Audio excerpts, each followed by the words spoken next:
Hey everybody, it's Safi and Marco Dish Out on Movies, the only movie review show on YouTube to review movies in terms of food.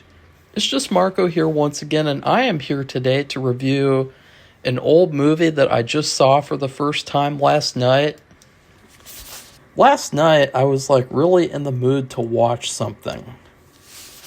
Really in the mood to watch something classic, something scary maybe, or something mysterious. And I decided to watch The Old Dark House, which is from 1932. And it's directed by the director of the original Frankenstein, James Whale. And I think that this is my last horror movie of his that I had not seen. Or at least the last... Yeah, I think so. I'm looking at his filmography on Letterboxd, and I've at least seen all of his Universal Monsters movies now, both Frankenstein's, The Invisible Man, and The Old Dark House. And this movie is essentially like a classic story about this group of people who are driving in this horrible rainstorm, landslide, in the middle of nowhere, and they get stuck. They can't move their car, or they can't drive because there's a flood.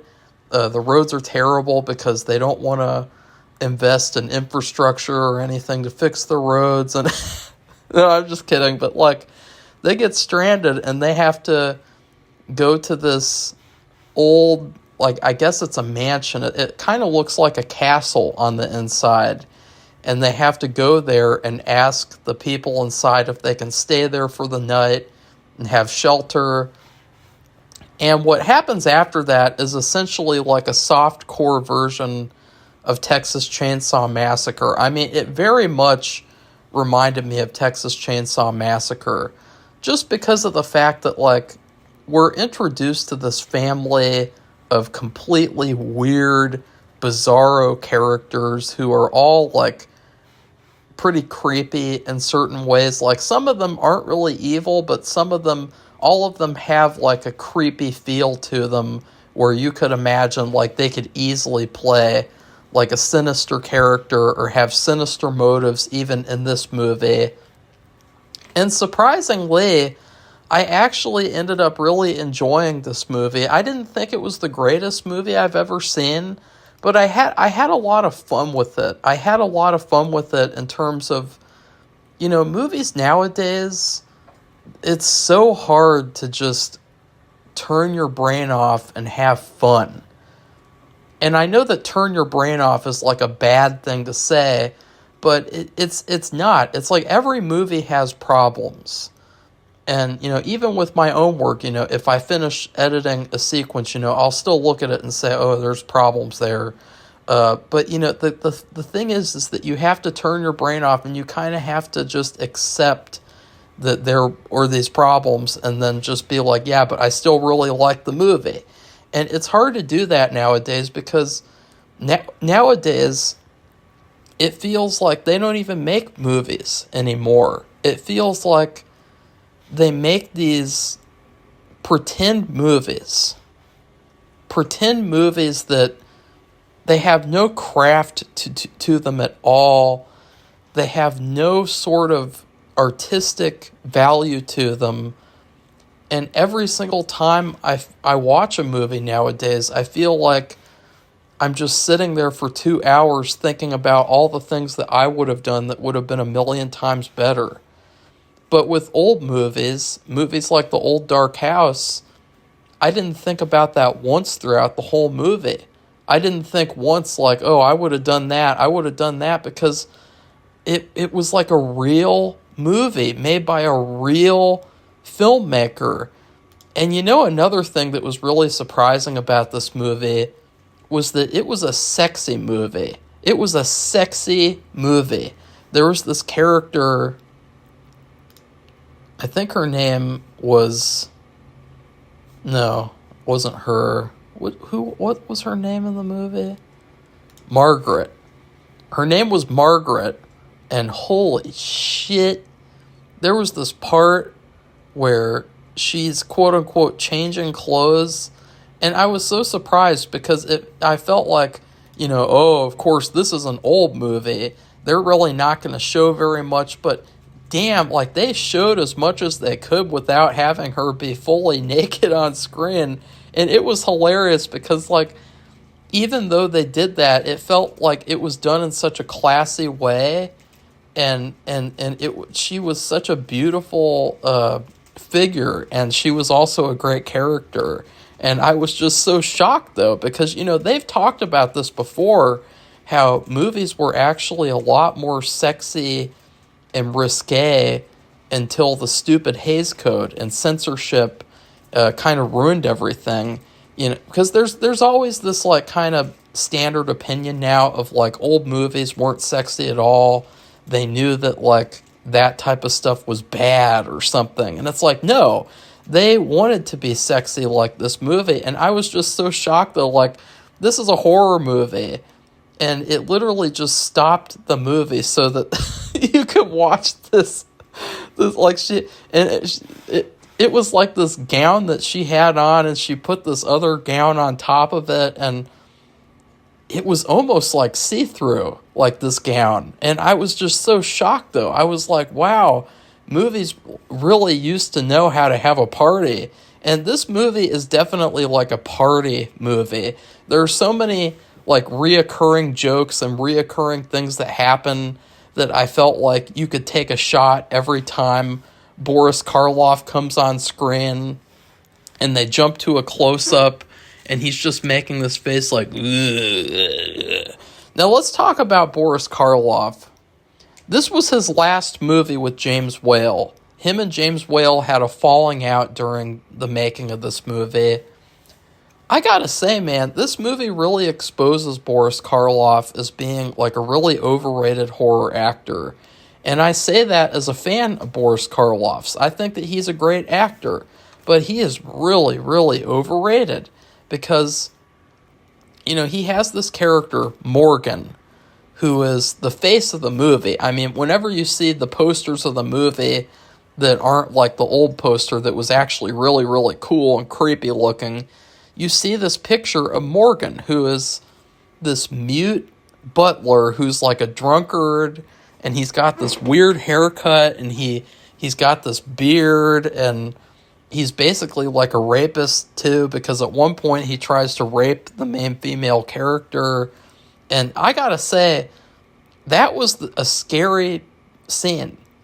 It is hard for me to get scared watching a movie, but there is one part where this main female character, Margaret, she's all alone in the dining room, and there's no one else around. And she's doing these shadow puppets on the wall, and all of a sudden you see Morgan, and he appears out of nowhere, and he tries to attack her. It is really, really scary. And so that was shocking. I was like, okay, if this movie can make me feel scared when it's really hard for me to get scared watching a movie, then that's saying something. Like, that shows that it's like the craftsmanship and the art, though, is just so good that it really helps you get immersed in the actual story and movie itself. Another thing, I got to go back to Boris Karloff because I haven't shit on him yet. Apparently, Boris was really upset that this character didn't have any dialogue and he didn't have much to do. I got to say, I think that this part really exposes Boris because he didn't really do anything interesting with the character. And he was probably the weakest part of the movie. Because I feel like if I were acting in this time period, I would jump at the chance to take this role. Because when you play a lot of characters, like in my first movie, I am playing about 7 characters, which I did not want to do. It was not out of choice. It was out of necessity. But you try to give every character unique characteristics, extreme unique qualities. You have to make them so unique that they stand on their own. And Boris Karloff's character here, he could have easily created a really cool character that stood on his own. And instead, we get this terrible, terrible, boring, like almost like a cardboard cutout character.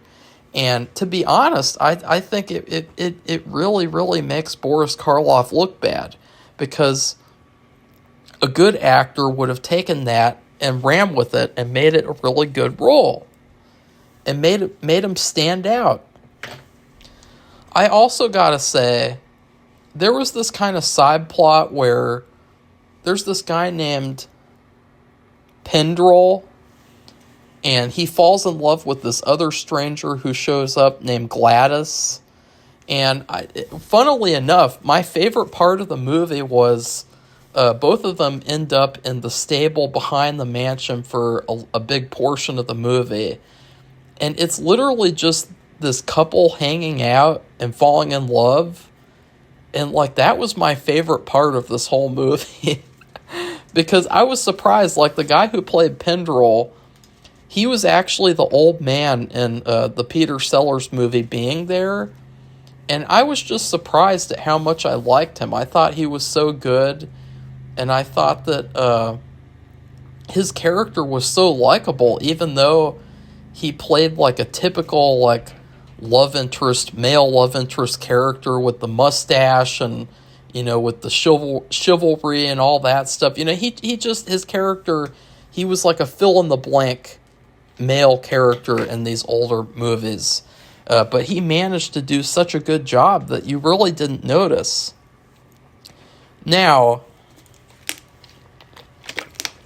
everything comes to a climax when they reveal that there's this other relative character who is like a murderer. He's a crazy madman, and he is so bad that the family just wants these strangers to kill him because he's tried to burn down the house before, and obviously you wouldn't want that to happen because they're trapped inside this house while there's this storm and flood outside. I think that's where this movie kind of fell apart a little bit, because the movie's biggest flaw was that the action would stop and start at the story and characters' convenience. Like, for instance, there's this part where two of the characters are going to go upstairs and look in the attic because they're really curious about this other relative who's like over 100 years old, who's living up there. But they literally just stop and sit on the stairs and talk for 5 minutes while this other action is going on downstairs. And I really feel like the movie did not do a good job at balancing the action between the characters throughout the big mansion, you know, at the same time. You know, like, it felt like events would stop and start, and it really didn't make sense how things played out. Like, for instance, Morgan, he ends up getting brutally attacked because he's going after all these women, and he's trying to rape them all and shit. He's trying to hurt them, and he ends up getting like really injured, and almost like, I think he gets knocked out with this huge oil lamp and everything. But then when he sees that his evil brother is dead, he picks him up and takes him upstairs, and you never see those two characters again.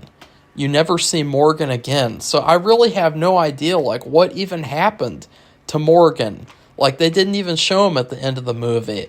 It was almost like Boris Karloff couldn't handle showing up on the last day of filming or something. I mean, I don't know what happened, but, like, that was bizarre.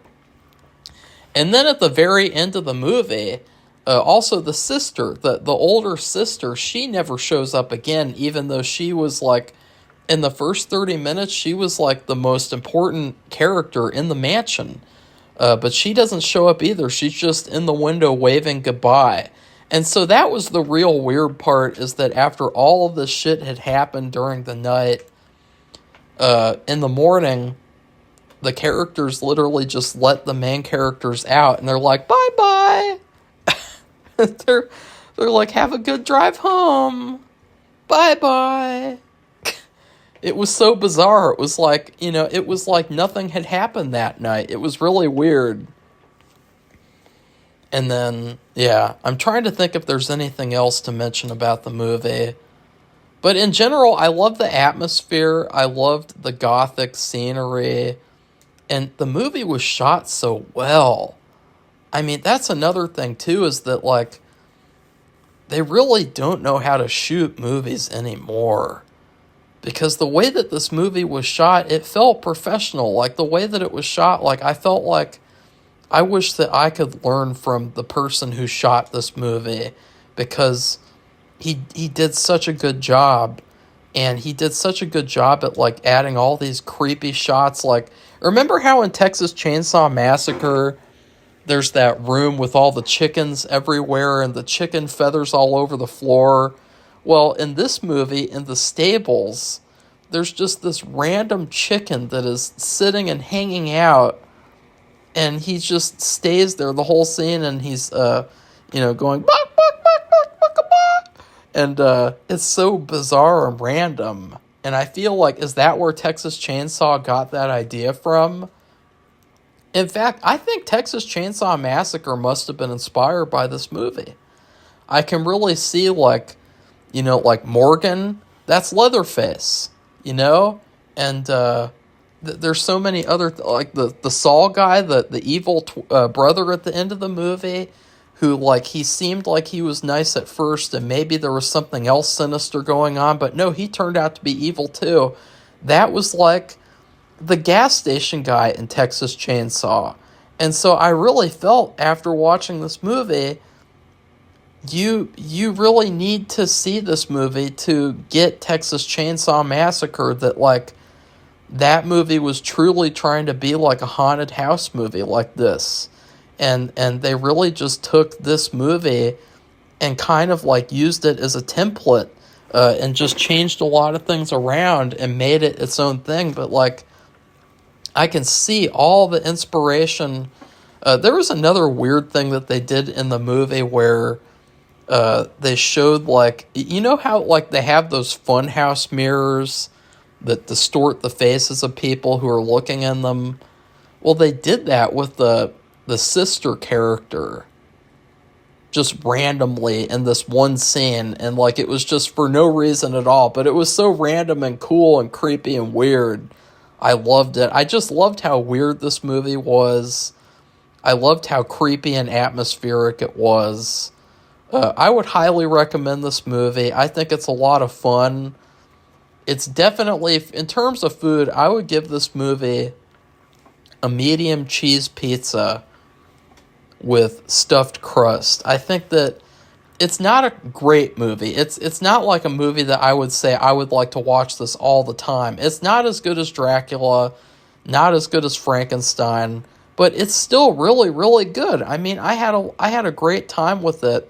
I would love to see more movies like this, like from the 1930s, because I feel like I'm going to get so much education out of them in comparison to the terrible shit movies that come out nowadays.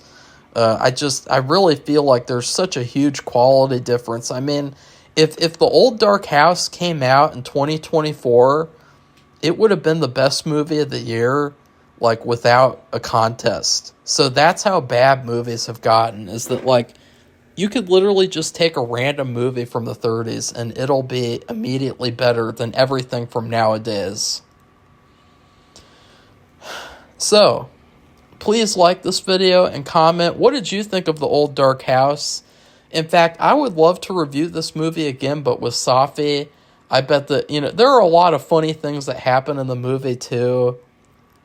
Like how you can tell that they really didn't have any other sets, because for the exterior, they literally just show this one or two areas and that's it. And there's so many other funny little things that you can kind of notice if you really, really pay a lot of attention. but it's so much fun. And then please subscribe to our channel if you'd like to see more honest movie reviews. Goodbye, everybody. See you soon.